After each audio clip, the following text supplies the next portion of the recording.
Reprogramming yourself after narcissist abuse. Narcissist abuse is deep-seated and ends up infiltrating every aspect of your mind and emotions. The toxicity gets into areas of our being that we don't have access to and that we aren't even totally aware of, our subconscious mind and the emotions and thoughts that exist there. That toxicity can be likened to a flood where nearly raw sewage stays in a house for weeks, and then when the flood waters recede there is damage that goes far beyond what is visible, and some of that damage may take months and years to fully become evident. So the homeowner is left with two decisions: one, try to rebuild the house that we have an emotional attachment to, tearfully discarding all of our precious memories such as family photos and keepsakes that we have cherished over the years and that are no longer salvageable, or two, making the very difficult decision that nothing is salvageable and literally starting from scratch. Yes, that home that you lived in for years, maybe decades, possibly most of your life, seemed very comfortable and it contains many fond memories, but the unfortunate reality is that that home is no longer inhabitable. It is filled with toxicity, mold that if inhaled for long enough will result in your death. So you are now forced to walk away, renew, rebuild. That is the dilemma the narcissist abuse victim has, the difficult decision of either rebuilding or walking away, and that decision is different for every individual, since the reality is that no two individuals and no two combinations of individuals are ever the same. It isn't always a clear-cut decision, but for most of us that have gazed into the abyss of evil that is at the core of a pathological narcissist, the decision is sharply defined and obvious, but we still hesitate, debating the pros and cons of rebuilding. Yes, an outsider sees the obvious: that sewer-washed home with rotting beams and a destroyed foundation gutted of its moldy drywall is never going to be inhabitable again, and yet we victims can't and won't see the obvious. Why? Well, it goes back to our subconscious thoughts and emotions. That fantasy world the narc created, the one you lived in for so long, is still very much alive in the areas of your heart and mind, emotions, and thoughts that aren't consciously accessible, and you simply aren't aware of that fact. So the victim can't make a clear decision at all because that inner being of theirs that they aren't aware of is clouding their judgment. Add to all of that the incredible resentment that some victims have to deal with due to incredible physical and mental cruelty, and it becomes clear why some people can take years and decades making very little progress. Yes, getting rid of that resentment and walking away from that beloved house, the mind palace that was either a dilapidated shack or a house of horrors, is absolutely essential. Yes, walking away is the hardest thing, but in a relationship with no bonds of marriage or children we need to face that reality and consider ourselves fortunate. Nothing in that now destroyed dwelling ever had any real value and was never really meant to last. Every one of those cherished mementos in the environment you once considered home, and even the home itself, was toxic, fake, and phony through and through. Do you understand the absurdity of actually debating the pros and cons of rebuilding or walking away? The answer is very obvious: walk away. So how do we get out of this cycle, this endless cycle of debating whether to jump back into that toxic cesspool or not? We need to consciously take control of our lives, and we need to understand that the subconscious part of us, the part that has all of the insight and is far more intelligent than we are consciously, has been corrupted with a virus. Yes, theoretically you could probably change everything about yourself and alter even the core of your being, your belief system, everything that you hold near and dear, and totally reprogram yourself, but that is not what the goal is here. We want to retain the core of our being, our beliefs, all that is good about us and makes us who we are, and simply eliminate that toxic virus. To do this, a second metaphor will be useful, that of a computer affected by a virus. When faced with a virus that has infiltrated our computer, unfortunately sometimes the operating system has to be backed up, and every file and folder and program that was present before that computer crash occurred has to be carefully preserved, or maybe if you had a backup, restore that computer to an earlier time, a time before the virus, the narcissist, was downloaded. Yes, there may have been some corrupted files and viruses before the narcissist, and maybe we want to eliminate some of those as well, but we really don't want to overcomplicate things. Remember, we are avoiding doing a fresh install of the operating system and wiping everything clean. We want to retain as much of the useful data as is possible. So yes, you know the day, date, and hour that you first encountered that virus, and that is where the search will begin. Bear in mind we are using two metaphors here. We have already decided that that sewer-infested home with all that was in it is not salvageable. We have made a firm commitment to walk away. The computer analogy is simply the process of beginning the rebuilding of a new dwelling. Back to the computer. It is up to us to build a firm, reliable foundation for the rest of our existence, so now is the time to eliminate that virus and not allow it to infect the new or renewed computer. So we carefully transfer every save file, folder, and program, every one of them that was good and solid, verifiably genuine, and uncorrupted, and transfer them to the new computer. We jettison all of the files that may have contained that virus, no matter how useful they were.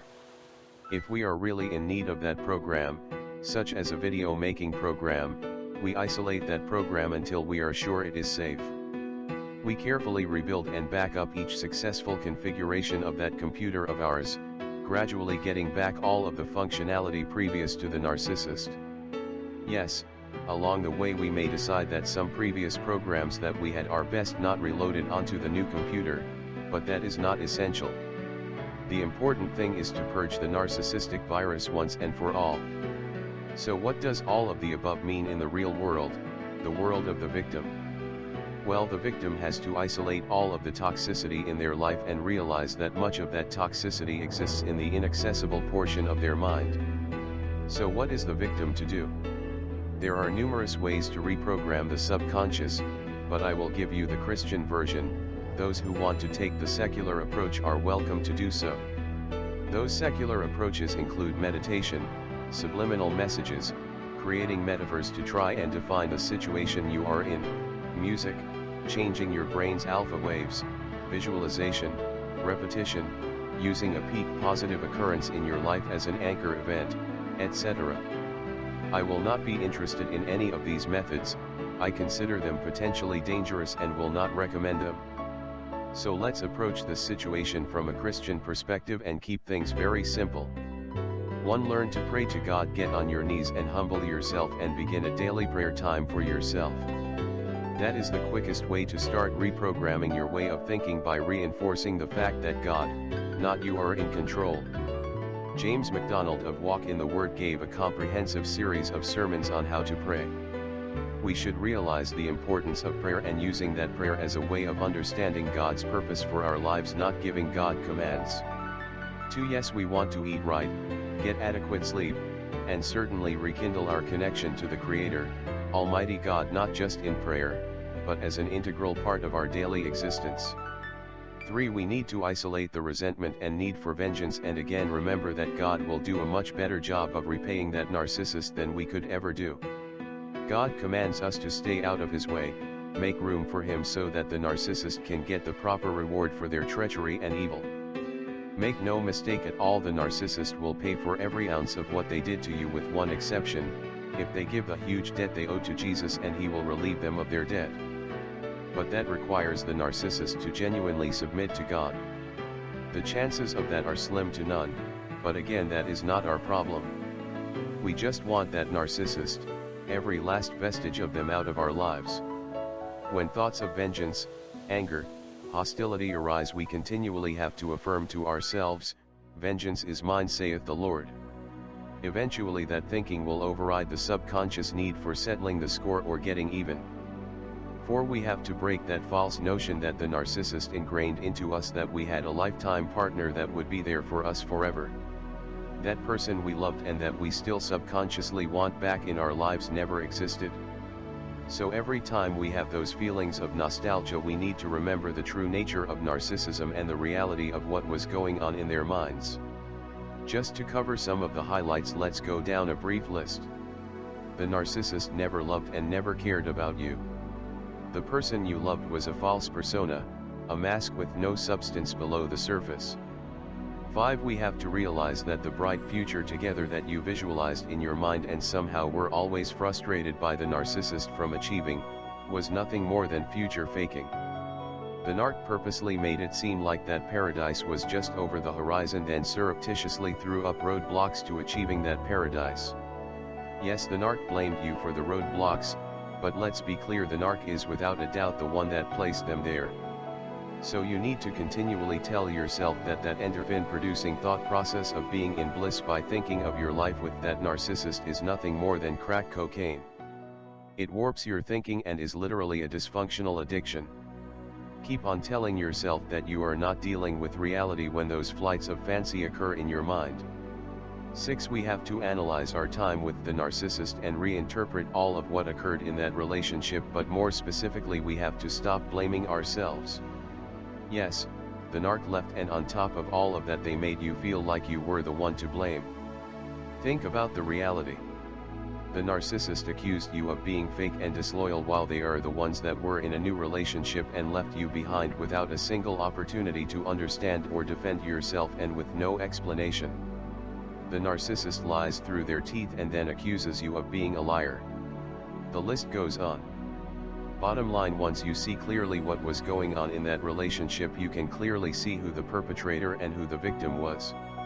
So every time your subconscious brings up that you should blame yourself, keep on reminding it of the reality. Use facts, don't give in to those wrong thoughts. 7. We have to take the narcissist off of the high horse, the pedestal that we put them on. No, the narcissist was not a paragon of virtue. No, they weren't ever faithful or loyal, and yes, they lied about you being the only true love of their life. Not only were you not the only true love of their life, in fact the narc never loved you at all.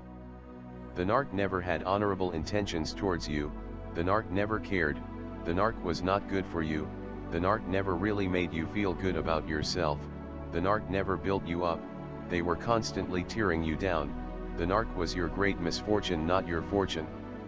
8. We have to stop wondering about what the narc is doing and projecting our genuine love, loyalty, and concern onto the narcissist. We have to come to grips with the harsh reality that the narc stopped thinking about us long before they formally left the relationship. We have to come to grips with the reality that the narc could care less about what we are doing. They don't think about us at all, they have tired of the relationship since they now have someone new, and that is the narc's entire focus. The narc we loved is dead, they have transformed themselves into someone new as they mirror the new person in their lives. We are a waste of the narcissist's time, they wouldn't even give us a cup of water if we were stranded in a desert and it could save our lives. Remember, it is hard for an empath to comprehend this, but the narc is literally only concerned about themselves and themselves alone. So let's summarize. Again, all of the above things become obvious over time, if we do the work to try and understand, or are immediately obvious to us consciously, but we need to repeat them to ourselves again and again so that our subconscious finally understands. Yes, we need to reprogram that subconscious of ours. Although that subconscious mind is much more intelligent than our conscious mind, it is quite naive. It is up to us to continually correct that subconscious mind until it finally realizes the error of its ways. How will you know if you have begun the reprogramming process? That is easy enough. When your subconscious stops telling you what a wonderful environment that unsalvageable, flood-ravaged home is. When your subconscious stops telling you how wonderful that narcissist and your life together was and would one day be. When you see that narcissist not as a beautiful or handsome angel, but you see them for what they really are, a hideous beast that you have to turn your gaze away from. When those thoughts of vengeance, anger, and rage dissipate as you give them to God each and every time.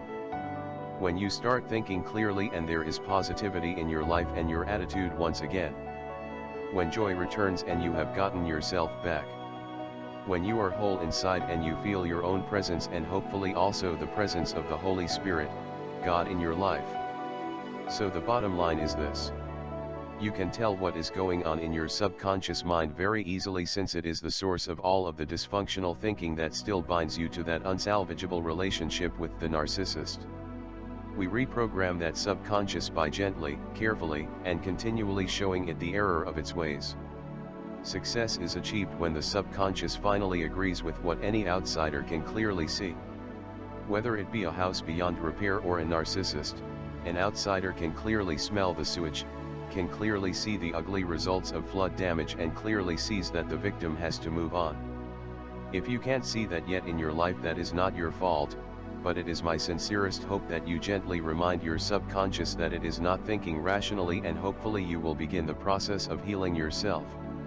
Remember, it wasn't your fault what happened to you. You were taken off of the path of life and were led to a dead end. It is now time to renew your relationship with God and humbly admit that you are lost and rely on God's guidance to return you to the world of light. You made a mistake, it wasn't all your fault. In fact, very little, if any, of that nightmare was your fault. Some of us may not have done things God's way, but we had honorable intentions, we were sincere, and we made a lifetime commitment to that narcissist. The narcissist broke that trust and misrepresented themselves and their intentions. Not you. The narcissist never loved you, the narcissist was never loyal to you, no matter how many times they told you of their loyalty. The narc was in it for the thrill, and they told you anything that you needed to hear, made any promise necessary to gain your confidence, became anything they needed to become to convince you they were your soulmate. The narc got bored when they achieved their goal and bagged yet another victim. In the end, it was simply a game for the narcissist. A game that was deadly serious for the victim, but the narcissist never cared and was never serious. The narcissist only cares about one person, that creature that stares at them in the mirror every morning. So yes, think about it. That narcissist has to look at themselves and lie to themselves every single day. They have to deny reality 24/7, and they have to live in that hollow shell of theirs. An environment devoid of love, empathy, compassion, forgiveness, creativity, peace, contentment. A barren, lifeless environment with chaotic eddies of turmoil, rage, resentment, envy, duplicity, debauchery, fear, treachery, and unbridled lust to get whatever meets their eye as soon as possible with no delay. The narc has to expend enormous amounts of energy to convince themselves and others of all of the lies they are maintaining. Quite an expenditure of energy to obtain negative results. Do you really want to still believe that sewage dump was a paradise? Your subconscious may cling to that notion, but you can see the truth very clearly. Thank you for watching. Comments are welcomed. Peace be with you.